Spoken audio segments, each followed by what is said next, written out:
November 4, 2016, Solo Leveling was published under DNC Media. With a critical rise to fame and amazing art, this manhwa would shake the industry, even getting an anime adaptation. But you know what they say, with every masterpiece comes a cheap copy.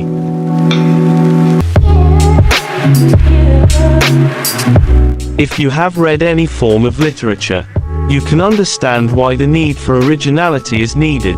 Stories bringing you into a world you never experience, making us reflect on our own lives. When we encounter original stories, we're transported to realms unknown, where the mundane becomes extraordinary and the familiar takes on new meaning. For example, Null Nihashi and Ninny Spankle, two witches working for the Wingbind organization in Reverse London, a hidden society within London itself. The job is to protect the citizens from dangerous dragons that inhabit the city. As they carry out the duties, they uncover dark conspiracies and mysteries surrounding the dragons and the organization they work for. Even a small summary like that can make you wonder what is the story about, piquing your curiosity. But lately it seems like every manhwa is following the Solo Leveling blueprint, rehashing the same thing over and over again, that the main character was this normal guy who had this normal life, and I'll know where something tragic happened to them and they would do anything for a second chance again at life. Suddenly they woke up alive again with this weird video game system, and as they do tasks they become more powerful as the story goes on, to the point they become broken.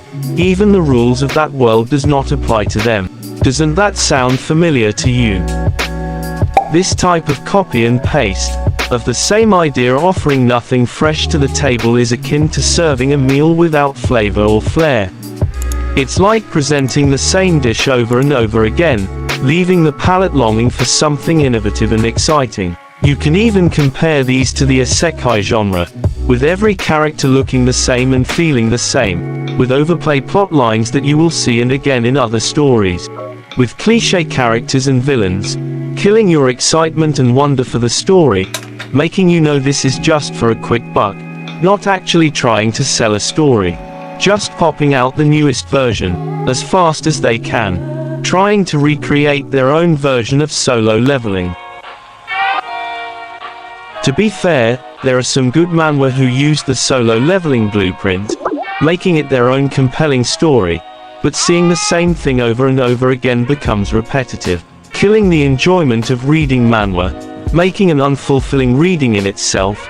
Again, we also have to remember, some of the greatest stories out there take inspiration from one of another, taking bits and pieces of those stories and added to their own, creating a beautiful world for our entertainment. A story also needs something of their own to make them stand outside the pack, building a special bond with it, making them connect with other people who love and enjoy the story too.